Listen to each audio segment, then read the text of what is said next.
Magandang hapon po sa inyo lahat mga kapatid. Ngayon po ay pinagdiriwang natin ang ika-14 na linggo sa karaniwang panahon.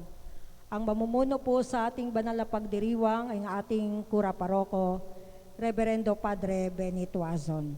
Magsitayo po ang lahat para sa pambungad na awit.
Sa ngalan ng Ama, ng Anak at ng Espiritu Santo, Amen. sumainyo ang Panginoon. At sumainyo rin.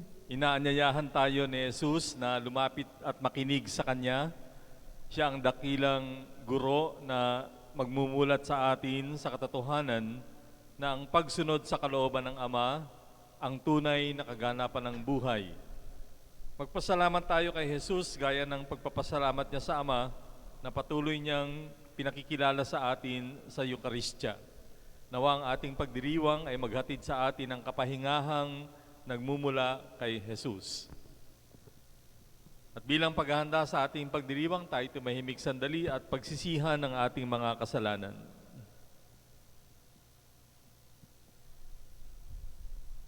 Panginoon, kami ay nagkasala sa iyo.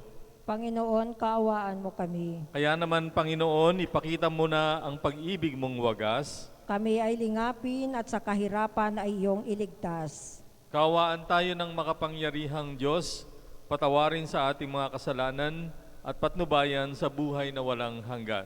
Amen.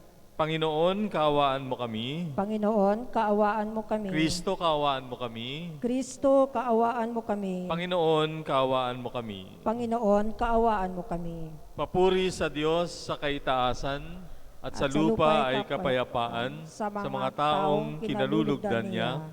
Pinupuri ka namin, dinarangal ka namin, sinasamba ka namin, ipinagbubunyi ka namin. Pinasasalamatan ka namin dahil sa dakila mong angking kapurihan. Panginoong Diyos, Hari ng langit, Diyos amang makapangyarihan sa lahat, Panginoong Jesucristo, bugtong na anak, Panginoong Diyos, Kordero ng Diyos, anak ng Ama. Ikaw na nag-aalis ng mga kasalanan ng sanlibutan, maawa ka sa amin. Ikaw na nag-aalis ng mga kasalanan ng sanlibutan, tanggapin mo ang aming kahilingan. Ikaw na naluluklok sa kanan ng Ama, maawa ka sa amin. Sapagkat ikaw lamang ang banal, ikaw lamang ang Panginoon, ikaw lamang o Jesucristo ang kataas-taasan, kasama ng Espiritu Santo, sa kadakilaan ng Diyos Ama. Amen. Ama naming makapangyarihan, pakundangan sa pagpapakumbaba ng anak mong masunurin, ibinangon mo sa pagkadapa ang sangkatauhang masuwayin. Pagkaloob mo sa amin ang banal na kagalakan upang kaming sinagip mo sa kaalipinan ay magkamit ng iyong ligayang walang katapusan sa pamamagitan ni Jesucristo kasama ng Espiritu Santo magpasawalang hanggan. Amen.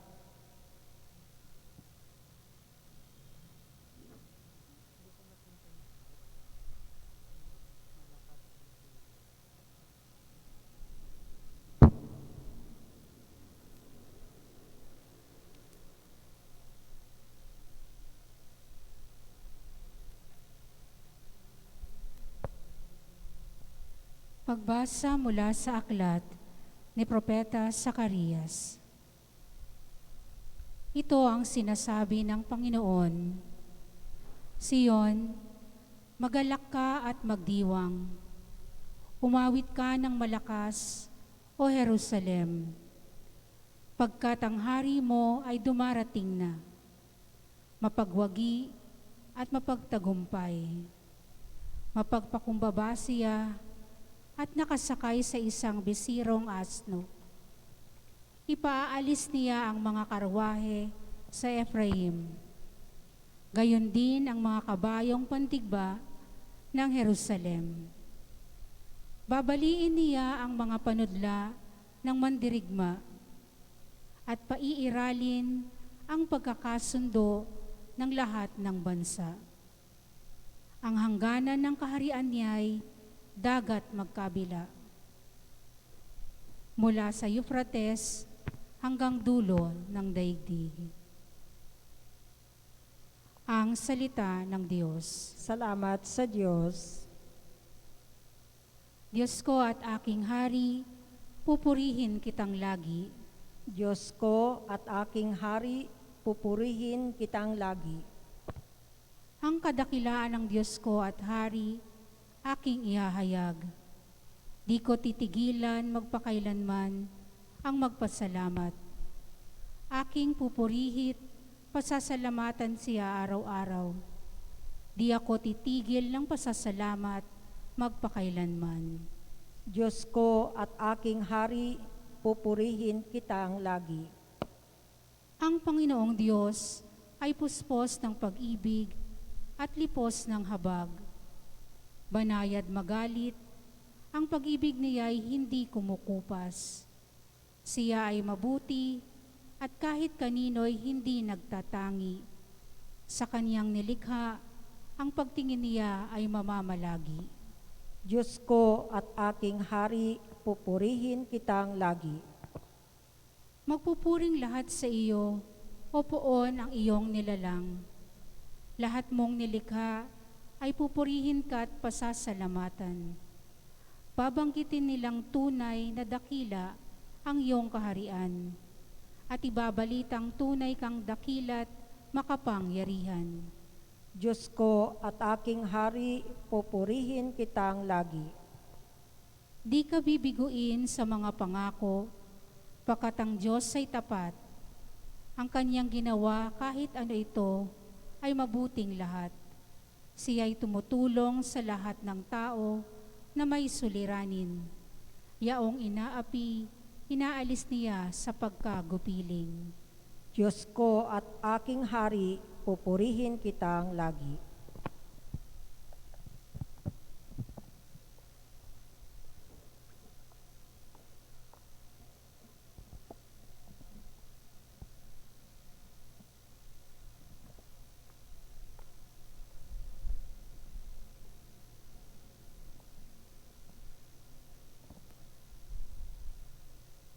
Pagbasa mula sa sulat ni Apostol San Pablo sa mga taga-Roma. Mga kapatid, hindi na kayo namumuhay ayon sa laman, kundi ayon sa Espiritu. Kung talagang nananahan sa inyo ang Espiritu ng Diyos, kung ang Espiritu ni Kristo wala sa isang tao, hindi siya kay Kristo.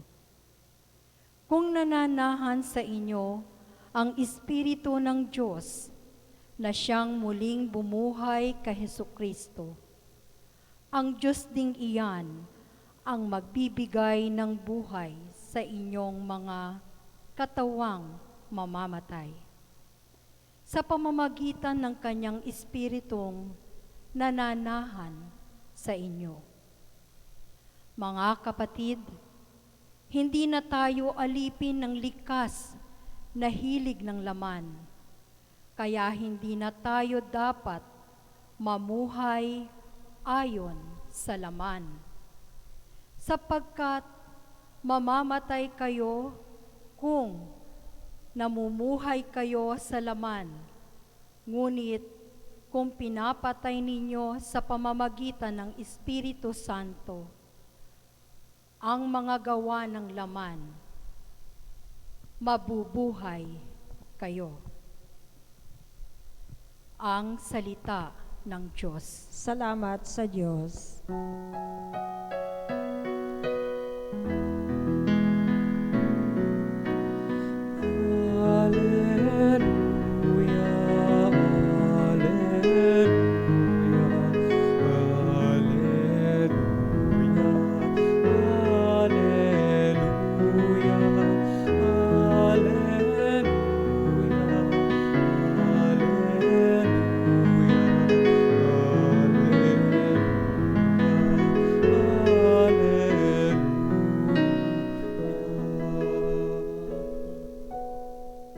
Papuri sa Diyos Ama, pagkat ipinahayag niya, hari siya ng mga aba.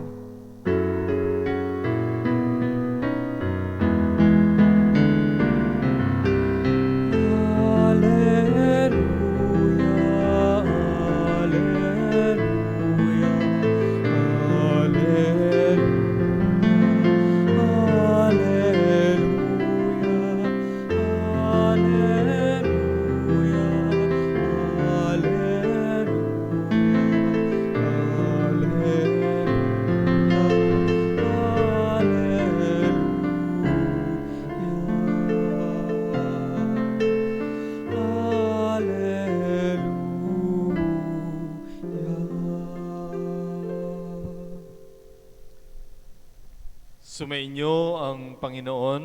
At sumainyo rin. Ang mabuting balita ayon kay San Mateo. Papuri sa iyo, Panginoon.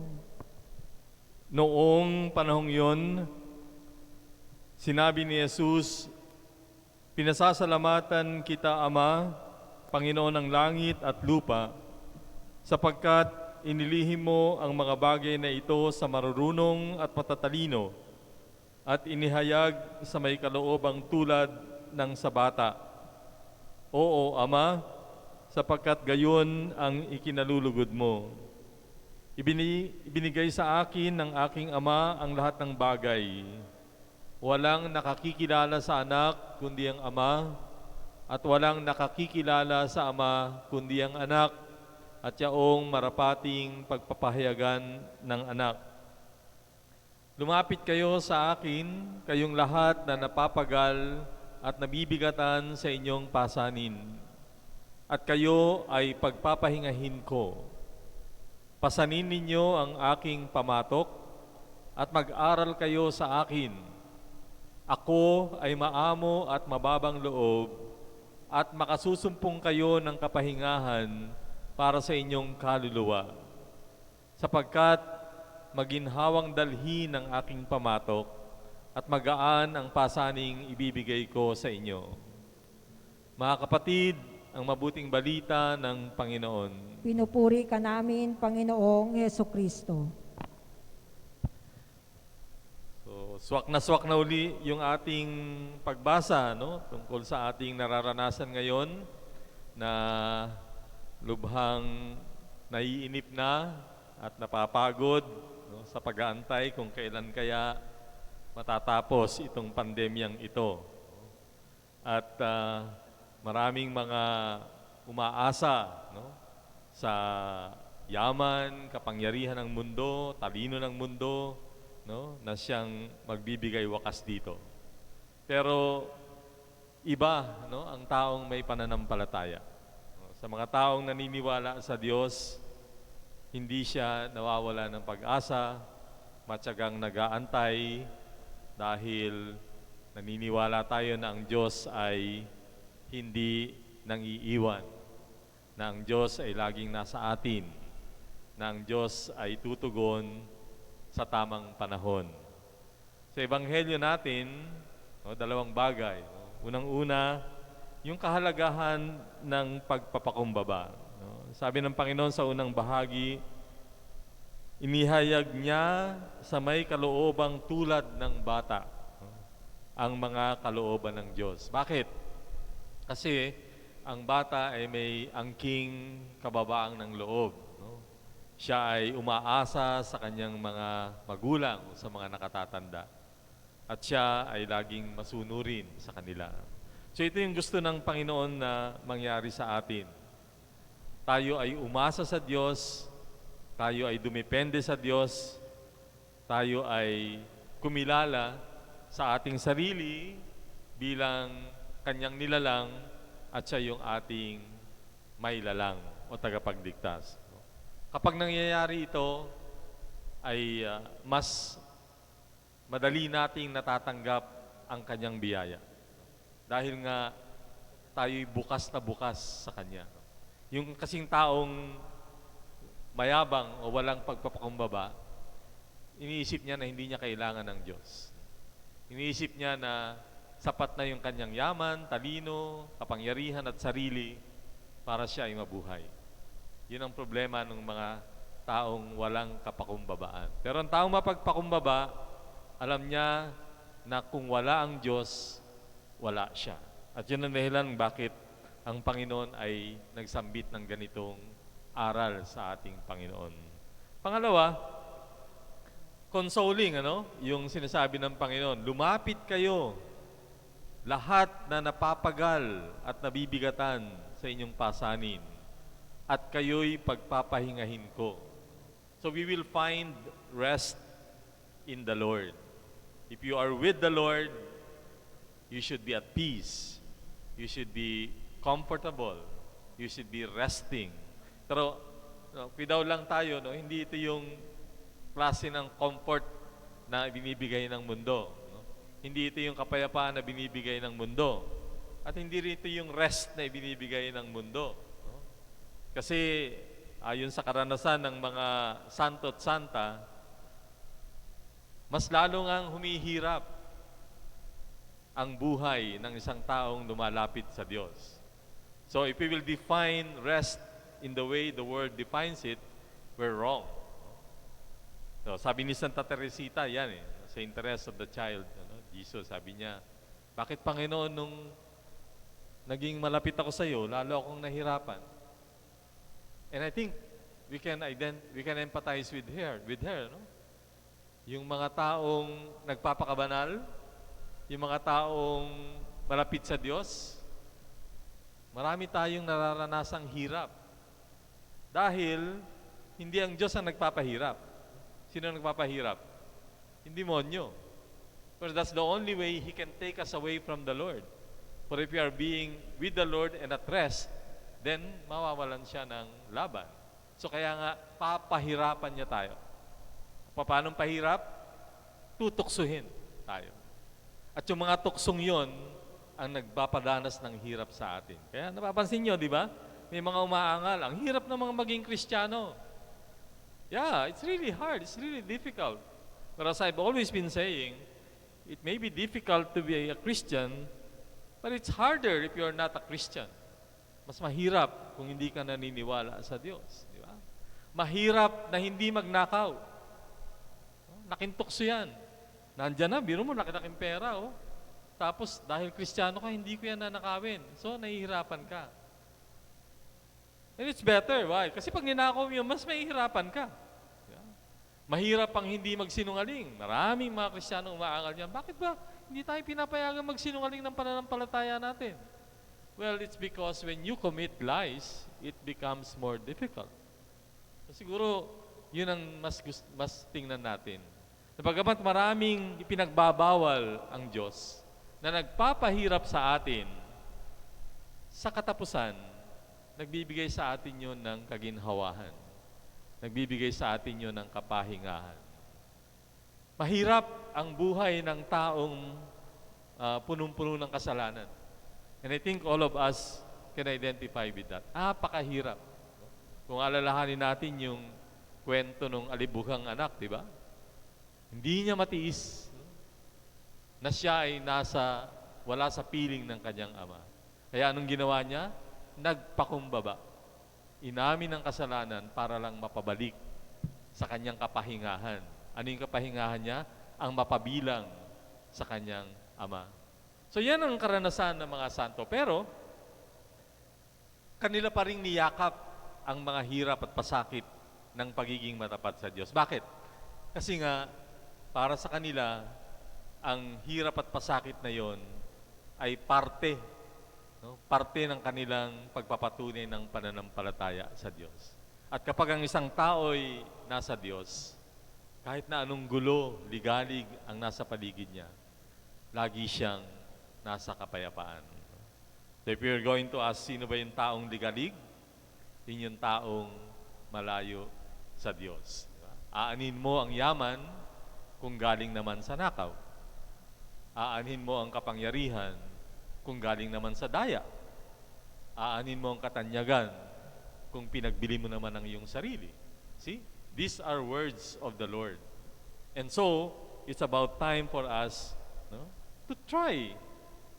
No, for a change. Subukan natin yung kanyang sinasabi. Na tayo ay maging tapat, no, maging matuwid, maging masunurin, maging magalang. All of this, they may be hard to achieve. But if we achieve them, then, yan, mapapatunayan natin sa ating sarili, tama nga ang Panginoon. Tama nga, na kapag ako'y sumunod sa Kanya, at ako'y laging nasa Kanya, may mga hirap akong mararanasan, pero yung ganap na kapayapaan at kapahingahan ay matatamo. Na tayo tumayo at ipahayag natin ang ating pananampalataya. Sumasampalataya ako sa Diyos Amang makapangyarihan sa lahat, na may gawa ng langit at lupa. Sumasampalataya ako kay Jesucristo, isang anak ng Diyos, Panginoon nating lahat.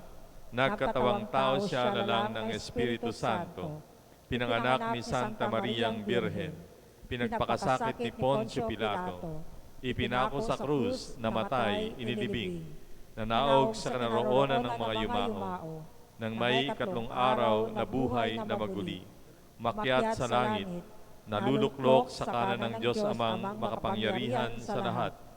Doon magmumulang paririto at hukom sa nangabubuhay at nangamatay na tao.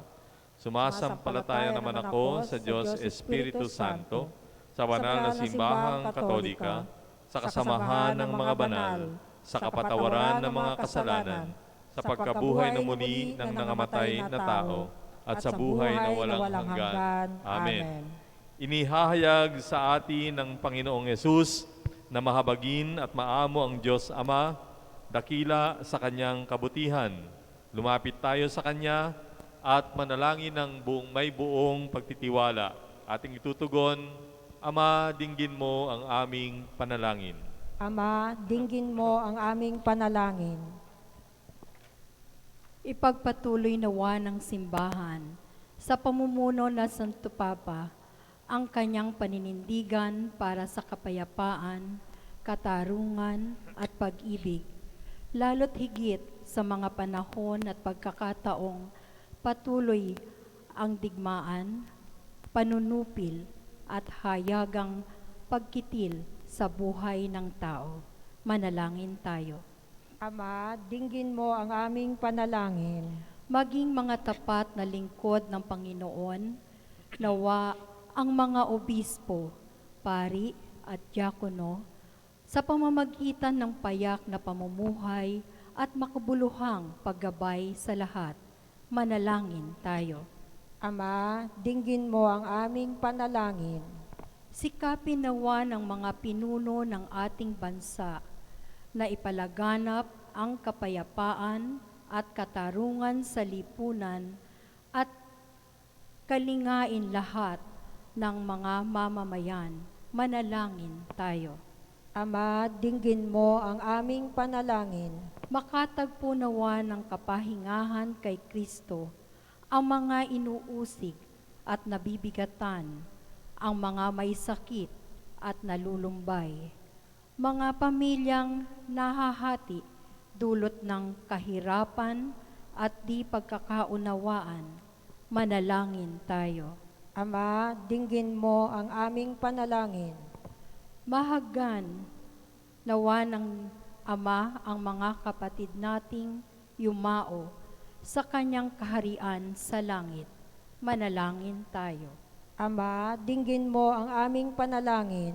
Upang igalang ng ating mga mambabatas sa kanilang mga pagpapasya ang karapatan sa impormasyon ng mga mamamayan.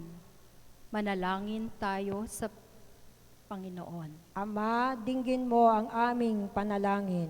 Upang mangibabaw ang diwa ng karapatan ng tao sa mga naatasan sa pahamalaan na bumabalangkas ng mga tuntunin sa pagpapatupad ng anti-terrorism law at ang diwa ng katapangan at kataasan ng hukuman sa pandinig sa mga isyu sa mga probisyon ng batas na ito.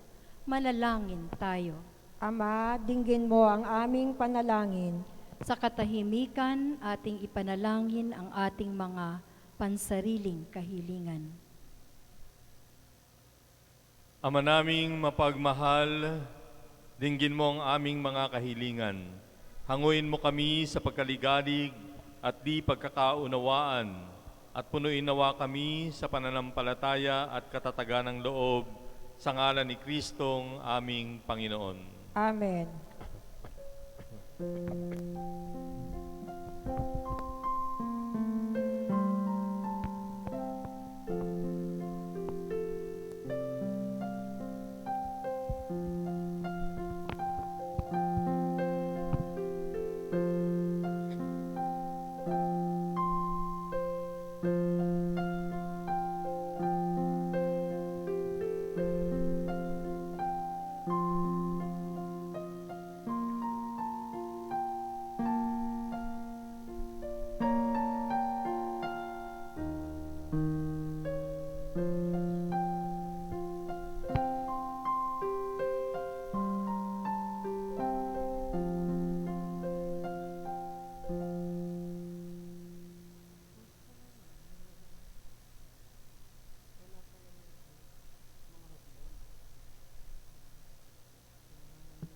Manalangin kayo mga kapatid upang itong ating paghahain ay ikalugdan ng Diyos amang makapangyarihan. Tanggapin nawa ng Panginoon itong paghahain sa iyong mga kamay sa kapurihan niya at karangalan sa ating kapakinabangan at sa buong sambayanan niyang banal. Ama naming lumikha, ang paghahain namin sa iyong ngalan ay siya nawang sa amin ay dumalisay upang ito ay maging pagganap araw-araw ng aming paglipat sa buhay sa kalangitan. Sa pamamagitan ni Jesucristo, kasama ng Espiritu Santo, magpasawalang hanggan. Amen. Sumainyo ang Panginoon. At sumainyo Taas sa rin. Diyos ang inyong puso at diwa. Itinaas na namin sa Panginoon. Pasalamatan natin ang Panginoong ating Diyos. Marapat na siya ay pasalamatan. Ama naming makapangyarihan, tunay ngang marapat na ikaw ay aming pasalamatan. Ikaw ang lumikha sa tanan, ikaw ang nagtakdang magkaroon ng gabi at araw, gayon din ang taginit at tagulan. Ikaw ang humubog sa tao bilang iyong kawangis na mapagkakatiwalaang mga siwa sa daigdig. Ikaw ngayon ay pinaglilingkuran sa pagganap sa pananagutan ng iyong pinagtitiwalaan sa pamamagitan ng anak mong mahal. Kaya kaisa ng mga anghel na nagsisiawit ng papuri sa iyo nang walang humpay sa kalangitan, kami nagbubunyi sa iyong kadakilaan.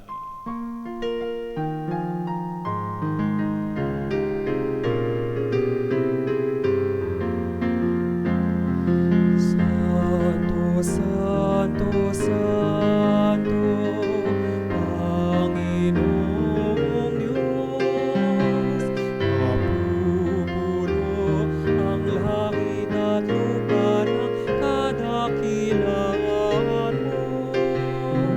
Nasaan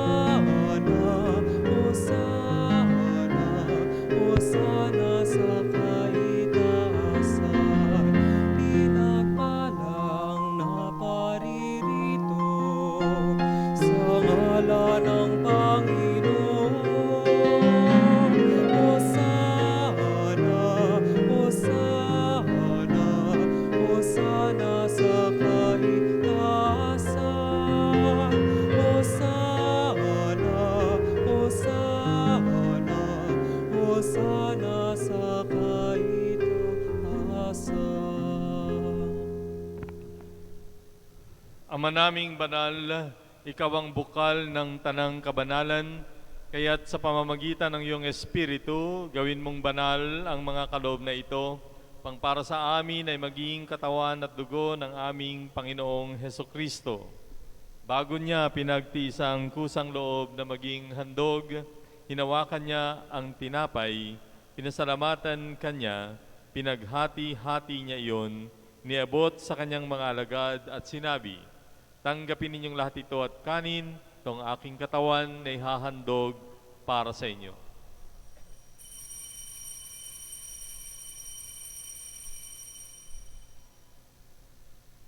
Gayun din naman, nang matapos ang hapunan, hinawakan niya ang kalis, muli kanyang pinasalamatan, iniabot ang kalis sa kanyang mga alagad at sinabi, "Tanggapin ninyong lahat ito at inumin, ito ang kalis ng aking dugo, ng bago at walang hanggang tipan. Ang aking dugo na ibubuhos para sa inyo at para sa lahat sa ikapagpapatawad ng mga kasalanan. Gawin ninyo ito sa pag-alaala sa akin."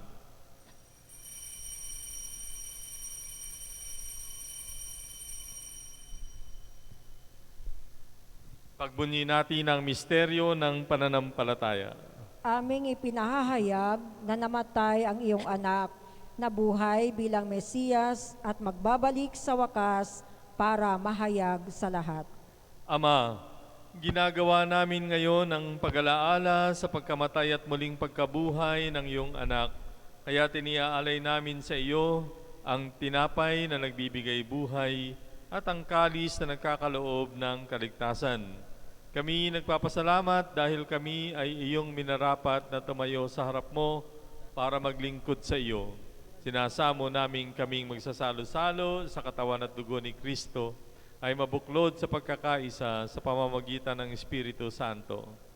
Ama, lingapin mo ang iyong simbahang laganap sa buong daigdig.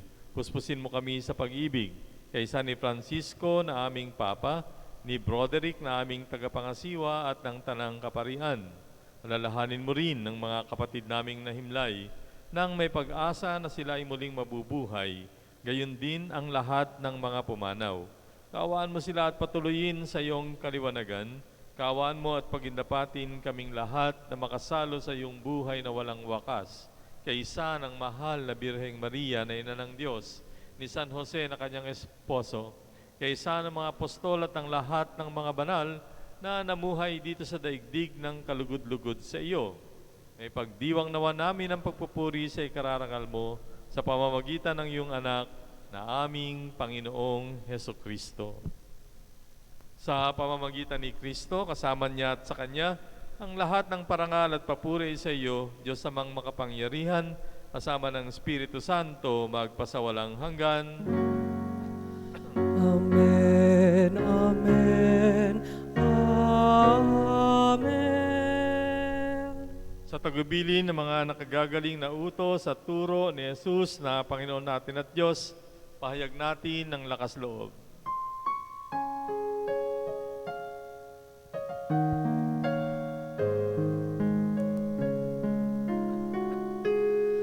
Ama namin, sumasalangit ka, sambahin ang ngalan mo, mapasamin ang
namin na kami ay iadya sa lahat ng masama, pagkalooban ng kapayapaan araw-araw, iligtas sa kasalanan, ilayo sa lahat ng kapahamakan, samantalang aming pinananabikan ang dakilang araw ng pagpapahayag ng tagapagligtas naming si Jesucristo. Sapagkat iyo ang kaharian at ang kapangyarihan at ang kapurihan magpakailanman. Amen. Panginoong Jesucristo, sinabi mo sa iyong mga apostol, kapayapaan ang iniiwan ko sa inyo, ang aking kapayapaan ang binibigay ko sa inyo. Tunghayan mo ang aming pananampalataya at huwag ang aming pagkakasala. Pagkalooban mo kami ng kapayapaan at pagkakaisa ayon sa iyong kalooban, kasama ng Espiritu Santo, magpasawalang hanggan. Amen. Ang kapayapaan ng Panginoon ay sumainyong lahat. At sumayin niyo rin. Bigayan kayo ng kapayapaan sa isa't isa.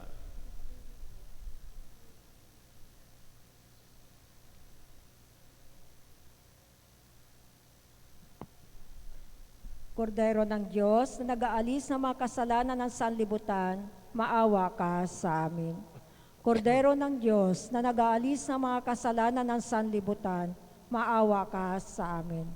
Kordero ng Diyos na nag-aalis ng mga kasalanan ng sanlibutan, ipagkaloob mo sa amin ang kapayapaan. Mga kapatid, masdan niyo ang ating Panginoong Jesucristo, ang kordero ng Diyos na nag-aalis ng mga kasalanan ng sanlibutan. Mapapalad ang mga inanyayahan sa kanyang piging. Panginoon, hindi ako karapat-dapat na magpatuloy sa iyo, ngunit sa isang salita mo lamang ay gagaling na ako.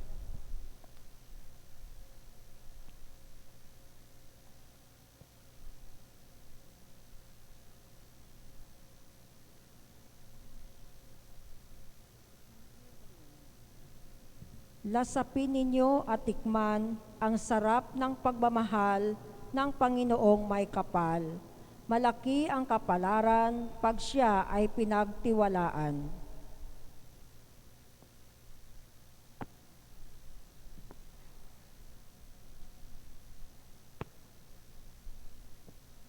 Komunyon espiritual. Aking Jesus, nananalig akong ikaw ay nananahan sa pinakabanal na sakramento. Mahal kita ng higit sa lahat ng bagay at nais kong tanggapin ka sa aking kaluluwa. Subalit sa sandaling ito, ikaw ay hindi ko matatanggap sa banal na komunyon. Nawa ay tanggapin kita ng espiritual sa aking pagnanais na ito at pumasok sa aking puso. Niyayakap kita na parang naririto ka sa akin at pinagkakaisa ko ang sarili sa iyo. Huwag mong hayaang mawalay ako sa iyo. Amen.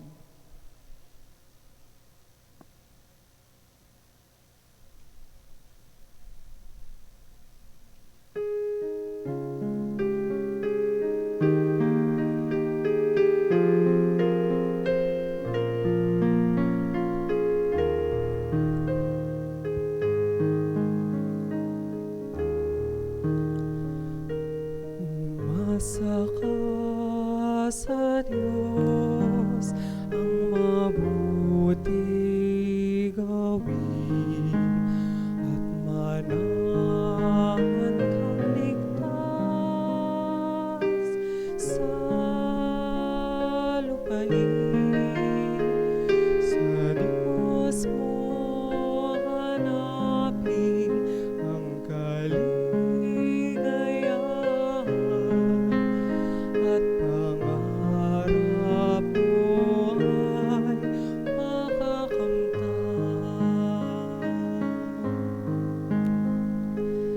Ang iyong sarili sa Diyos mo ilagay, at magtiwalang tutulungan kang ganap. Ang kabutihan mo ay magliliwanag, katulad ng araw sa tanghali.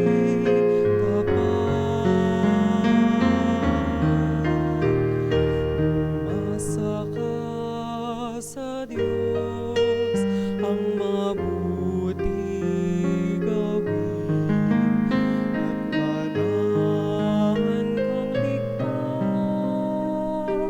sa lupain. Sa Diyos mo hanapin ang kaligayahan at pangarap mo ay makakamtan.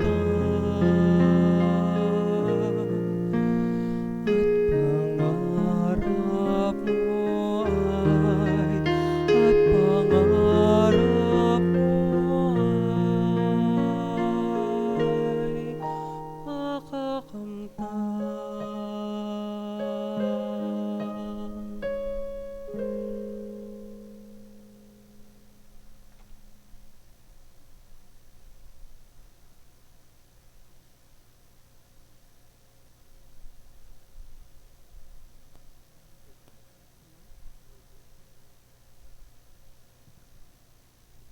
Manalangin tayo. Ama naming mapagmahal, kaming iyong pinapakinabang ay loobin mong laging lumingon sa pinanggalingan ng tinanggap namin ngayon para pagsaluhan sa pamamagitan ni Jesucristo kasama ng Espiritu Santo magpasawalang hanggan. Amen. Magsuluhod pong lahat para sa Oratio Imperata laban sa COVID-19. Makapangyarihan at mapagmahal na Ama, nagsusumamo kami sa iyo upang hilingin ang iyong patnubay laban sa COVID-19 na nagpapahirap sa marami at kumitil na ng mga buhay. Gabayan mo ang mga dalubhasang naatasan na tumuklas ng mga lunas at paraan upang hinto ang paglaganap nito. Patnubayan mo ang mga lumilingap sa may sakit upang ang kanilang pagkalinga ay malaki pa ng husay at malasakit. Itinataas namin ang mga nagdurusa. Makamtanawa nila ang mabuting kalusugan. Lingapin mo rin ang mga kumakalinga sa kanila. Pagkamitin mo ng kapayapaang walang hanggan ang mga pumanaw na. Pagkalooban mo kami ng biyaya na magtulong-tulong tungo sa ikabubuti ng lahat. Pukawin sa amin ang pagmamalasakit sa mga nangangailangan. Nagsusumamo kami na iyong ihinto na ang paglaganap ng virus at ipag-adya kami sa lahat ng mga takot. Hinihiling namin ito sa pamamagitan ni Jesucristo na nabubuhay at naghaharing kasama mo at ng Espiritu Santo, iisang Diyos, magpasawalang hanggan. Amen. Dumudulog kami sa iyong patnubay, mahal na Ina ng Diyos. Pakinggan mo ang aming mga kahilingan sa aming pangangailangan at ipag-adya mo kami sa lahat ng kasamaan. Maluwalhati at pinagpalang Birhen. Amen. Maria, mapag-ampon ng mga Kristiyano. Mahal na Birhen, mapagpagaling sa may sakit.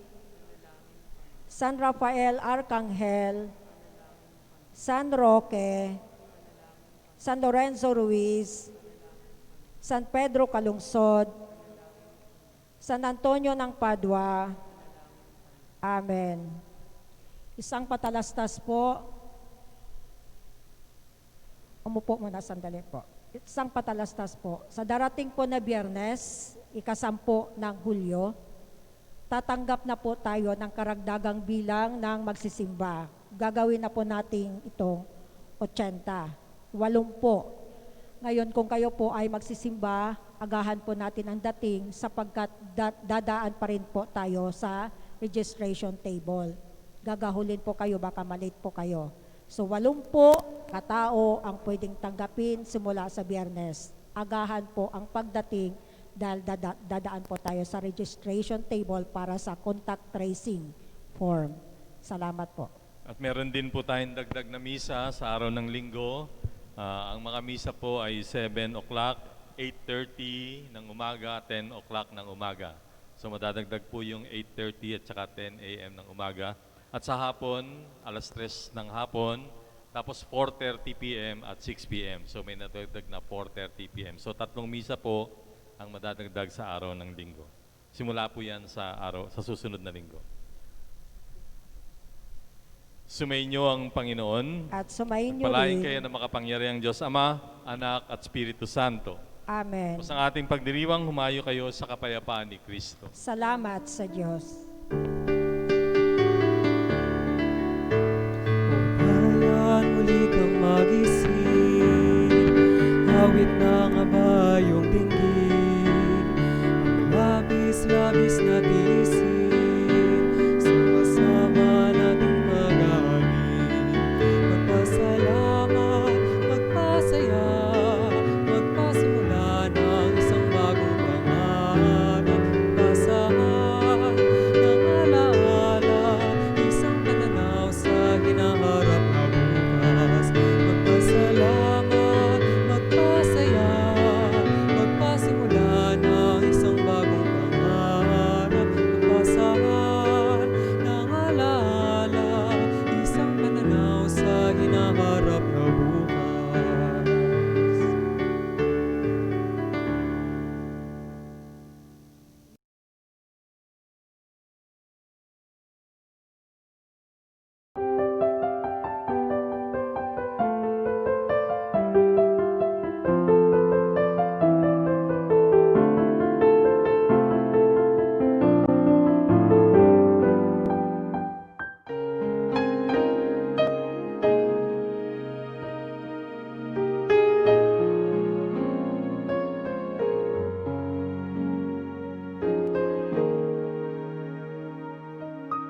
Sa ngalan ng Ama at ng Anak at ng Espiritu Santo.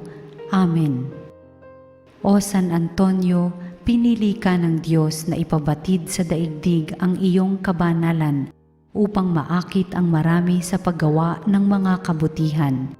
Hilingin mo sa sanggol na si Jesus na hawak mo sa iyong bisig ang mahigpit ko ngayong pangangailangan.